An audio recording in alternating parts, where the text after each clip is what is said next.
Olá, meu nome é Daniela Ribeiro e gostaria de te convidar para nesse momento nós estarmos meditando num trecho da palavra de Deus que está no livro de Provérbios, capítulo 7, dos versos 24 em diante, que diz assim: Agora, meu filho, escute, preste atenção no que eu vou dizer.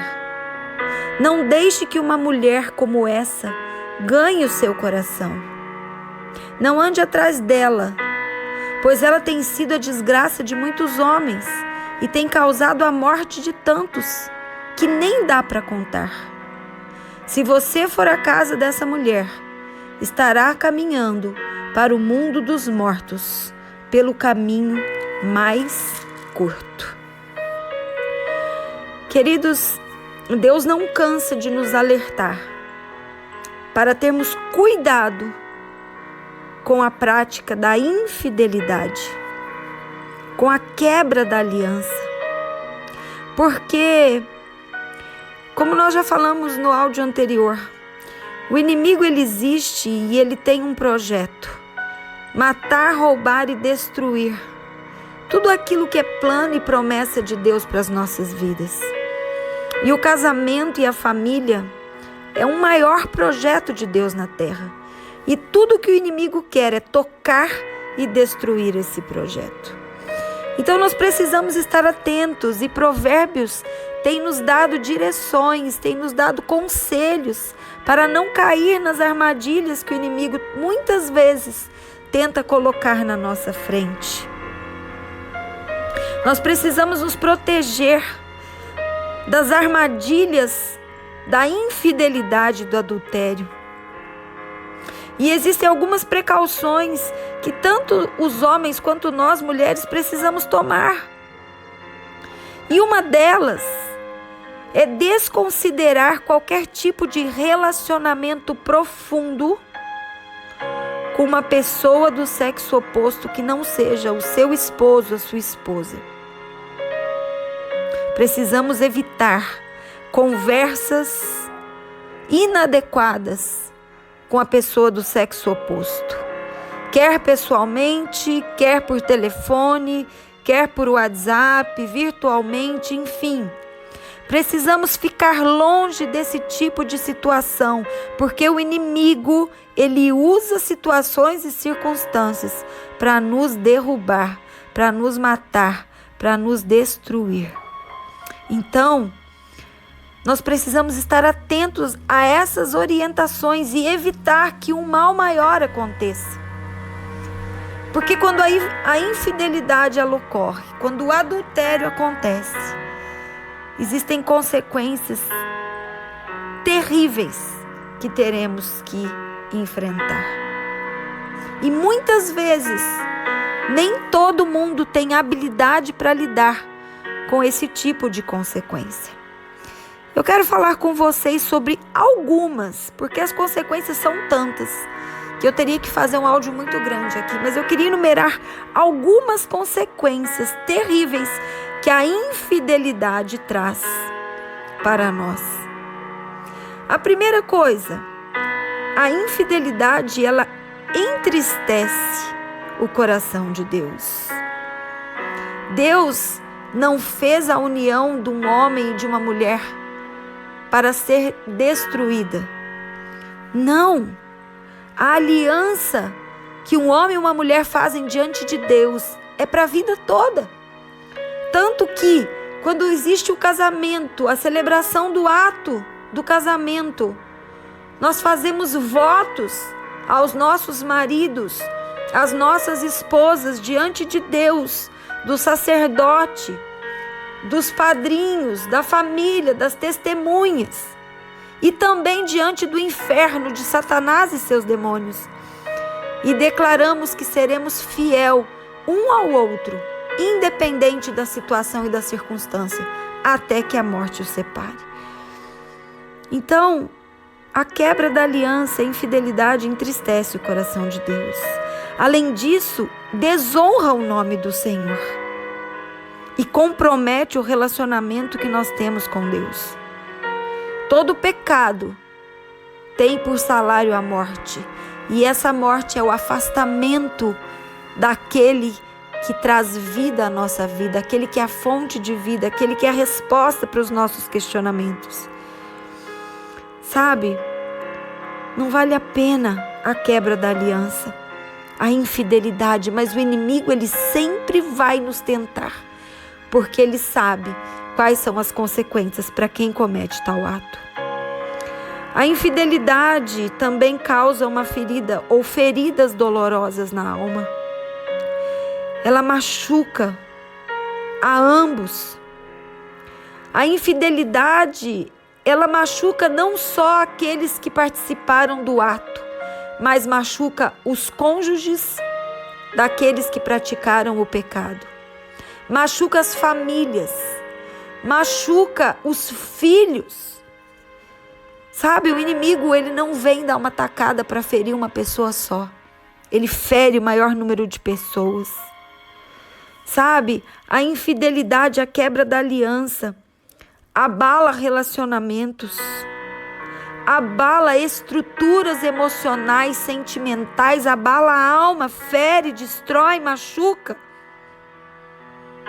Abala seriamente o respeito dos envolvidos na infidelidade.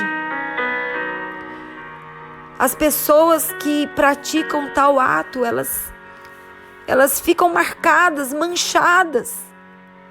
Porque sabe, Deus perdoa, mas a sociedade é uma sociedade cruel.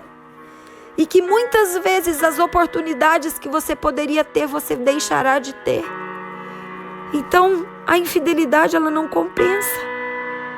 A infidelidade machuca os filhos, lhes causando uma profunda dor, sequelas muitas vezes irreparáveis, que somente o próprio Deus, ao seu tempo, pode vir a curar. A infidelidade é um mau exemplo para os nossos filhos, é um mau exemplo para a sociedade.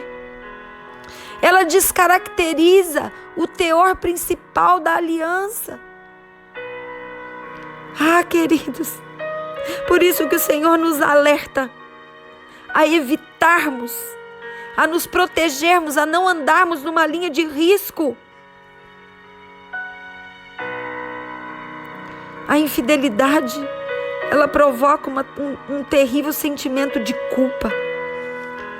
Sabe, na hora do ato parece que tudo tá bom, parece que é tudo mil maravilhas, mas depois, porque o diabo é assim. Na hora de praticar o pecado, ele tira a vergonha e o medo, mas depois, tudo isso vem com uma carga dobrada, triplicada de peso, de culpa, de desespero. E muitas vezes a maioria das pessoas não sabem lidar com o sentimento de culpa. Como eu disse, Deus perdoa o pecado, mas muitas vezes as pessoas que praticam tal pecado não conseguem se perdoar e vivem uma vida com um fardo terrível. A infidelidade gera marcas, sequelas que podem prejudicar o relacionamento com o seu cônjuge e com os filhos. Além disso, a pessoa que adulterou corre um sério risco de não receber o perdão da esposa ou do marido, dos filhos, dos familiares, de amigos. Sabe, você está percebendo o que uma quebra de aliança, o que uma infidelidade pode causar? Olha para Davi. Sabe, queridos, um momento de prazer não compensa a destruição que pode trazer. Davi é um grande exemplo disso para nós. Aquilo que ele fez no oculto veio à luz e as consequências foram terríveis. A sua vida foi marcada, o seu ministério foi marcado, o seu reinado foi marcado, a sua família foi marcada. A consequência, queridos, a quebra de aliança também, ela traz sérias consequências emocionais e financeiras. Sabe por quê? Porque o problema financeiro tem uma raiz emocional. E uma quebra de aliança, uma infidelidade provoca terríveis traumas emocionais e, por consequência, ataca ou fere as finanças. A única resposta para que tudo isso seja mudado é o perdão. Será que vale a pena pagar esse preço? O Senhor nos alerta e nos chama a nos protegermos emocionalmente. Provérbios 4:23 diz que de todas as coisas que se deve guardar, nós temos que guardar o nosso coração. Porque se o nosso coração, a nossa alma, os nossos sentimentos, as nossas emoções estiverem protegidos, o nosso casamento estará protegido, a nossa família estará protegida, a nossa sociedade estará protegida. Proteja-se a si mesmo e o seu casamento, queridos. Esteja atento às armadilhas que Satanás vai colocar no seu caminho. Fique atento ao esquema diabólico atrás de uma conversa sedutora, de uma situação sedutora. Invista no seu casamento, no seu relacionamento com a tua esposa e seja fiel. Seja fiel ao seu esposo, seja fiel à sua esposa. A fidelidade e a confiança fortalecerão a sua vida conjugal. E esteja certo que vocês poderão tornar o seu casamento sólido e feliz. Que essa palavra seja luz para o seu caminho e lâmpada para os seus pés. Que o Senhor te abençoe e te guarde. Que o Senhor te livre de todo o mal e te dê um dia abençoado. Em nome de Jesus. Amém.